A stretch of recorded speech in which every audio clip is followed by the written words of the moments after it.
Hello दोस्तों, आप सबका स्वागत है सपना प्रभ चैनल में। तो दोस्तों, जैसे कि पितृपक्ष चल रहे हैं, 2-3 दिन से मेरे पास व्हाट्सएप पर बार बार कुछ मैसेज आ रहे हैं और कुछ लोग मुझसे कुछ बातें पूछ रहे हैं कि पितृपक्ष के दौरान हम ये सब कुछ कर सकते हैं या नहीं। जैसे कि आज ही मुझसे किसी ने पूछा कि क्या शुक्रवार का व्रत वो शुक्रवार से शुरू कर सकती है, पितृपक्ष में शुक्रवार का व्रत शुरू करना चाहिए या नहीं। या किसी ने मुझसे पूछा कि जो हम घर की रोज़ की पूजा करते हैं वो हम करें या नहीं। तो मुझे लगा कि मुझे इसके ऊपर एक वीडियो बना देनी चाहिए, तो उसी के लिए मैंने एक वीडियो बनाई। तो प्लीज़ आप पूरी वीडियो को ध्यान से सुने, तो आपकी हर बात का जवाब आपको मिलेगा। जैसे कुछ लोगों ने पूछा कि घर की पूजा करें या नहीं, तो आप घर की पूजा कर सकते हैं। जो आपका नियम है सुबह और शाम का दीपक जलाने का, वो पूजा आप कर सकते हैं। लेकिन कुछ घरों में मैंने देखा था कि उनके यहाँ ये नियम होता है कि पितृपक्ष में वो लोग पूजा नहीं करते।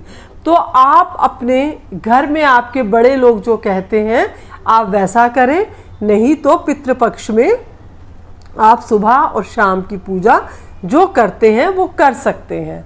लेकिन पितृपक्ष में, जैसे कि मुझसे मेरी दोस्त ने पूछा कि वो शुक्रवार का व्रत शुरू करे या नहीं, तो पितृपक्ष में आपको कोई भी नया व्रत शुरू नहीं करना है।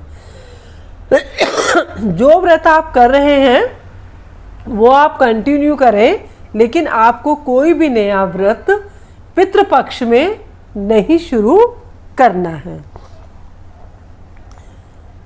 जैसे आपको तुलसी जी को आप जल देते हैं, आप तुलसी जी को जल देते रहें।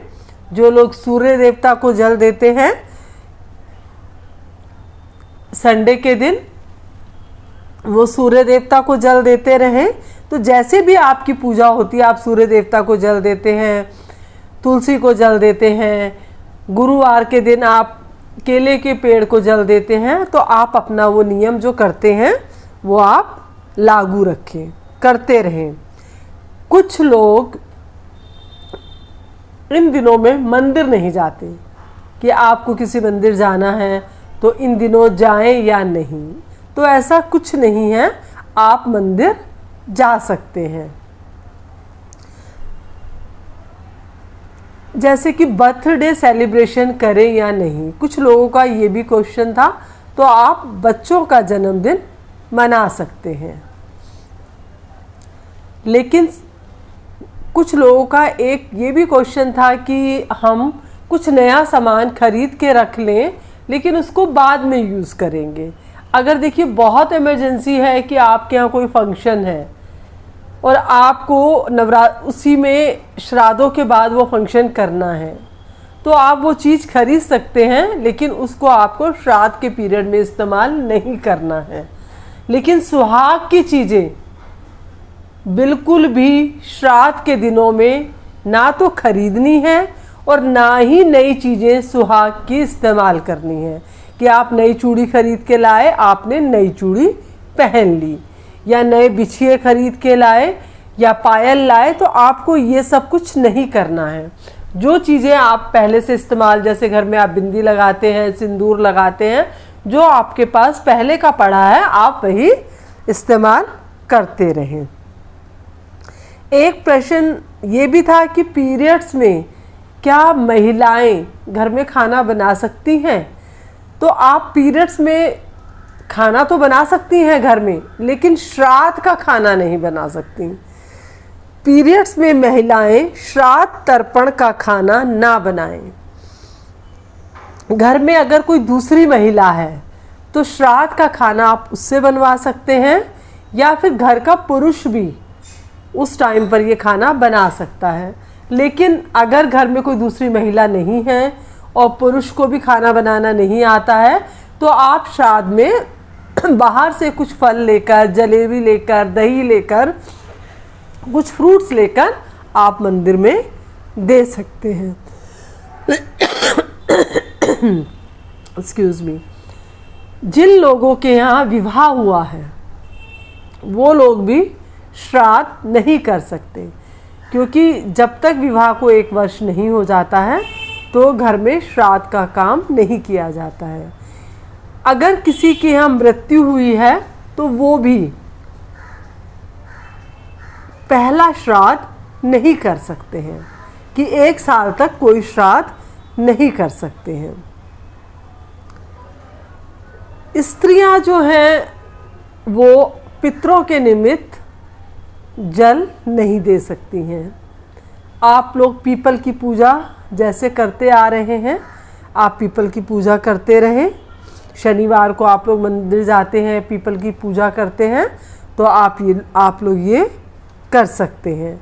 जिन लोगों को अपने पितरों की तिथि मालूम नहीं है, जिन लोगों को अपने पितरों की तिथि मालूम नहीं है, वो अमावस्या के दिन उनका श्राद्ध कर सकते हैं।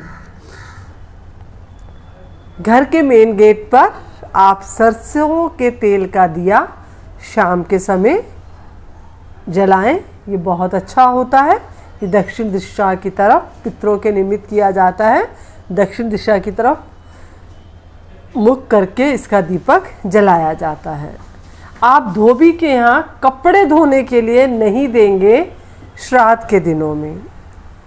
श्राद्ध के दिनों में कुछ लोग क्या करते हैं कि श्राद्ध के दिनों में हमारे पास टाइम है तो चलो घर के सारे जाले साफ कर लें, तो इन दिनों में घर के जाले साफ नहीं किए जाते हैं।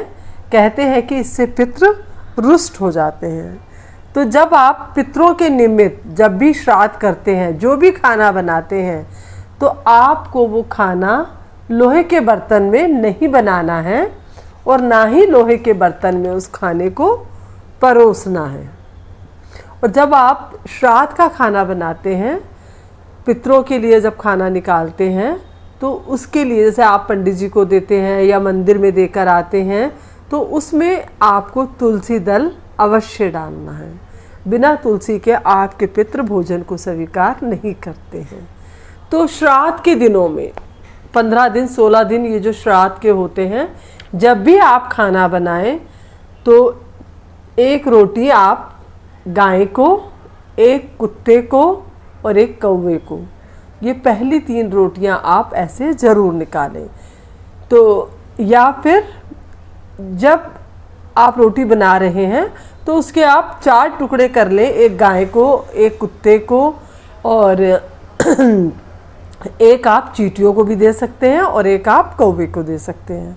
और घर में जो पुरुष है, जो बड़ा है, जब वो खाना खाने बैठता है तो वो 1 ग्रास पहले अलग निकाल के रख दे और वो आप अपने घर की बालकनी में मुंडेर पर कहीं भी रख दें कि कौवा आएगा तो खा लेगा। तो ये भी बहुत अच्छा होता है कि घर का जो बड़ा पुरुष है उसने 1 ग्रास निकाला अपने खाने में से, तो उससे पितृ बहुत प्रसन्न होते हैं। तो पितरों की जो पूजा की जाती है, जो पितरों के लिए खाना दिया जाता है, वो दोपहर में 12 बजे के करीब दिया जाता है। लेकिन अगर आप मंदिर में दे रहे हैं तो मंदिर में आप पहले दे सकते हैं, क्योंकि कुछ जगह में जैसे साउथ वगैरह में 9-10 बजे के करीब मंदिर बंद होने शुरू हो जाते हैं, तो आप खाना पहले दे सकते हैं। तो आपको जो सुहागन स्त्रियां ध्यान रखें कि आपको नई चूड़ियाँ बिल्कुल भी नहीं पहननी है श्राद्ध के दिनों में। तो ये छोटी छोटी सी बातें मैं आपको बताती जा रही हूँ। तो मैं इसी तरह से रोज़ एक वीडियो बनाऊँगी और नई नई जानकारियाँ आपको देती रहूँगी। तो प्लीज़ मेरी वीडियो को लाइक करें, शेयर करें और मेरे चैनल को सब्सक्राइब करें और बेल आइकन का बटन ज़रूर प्रेस करें, जिससे कि आने वाली हर वीडियो का नोटिफिकेशन आपको सबसे पहले मिल सके।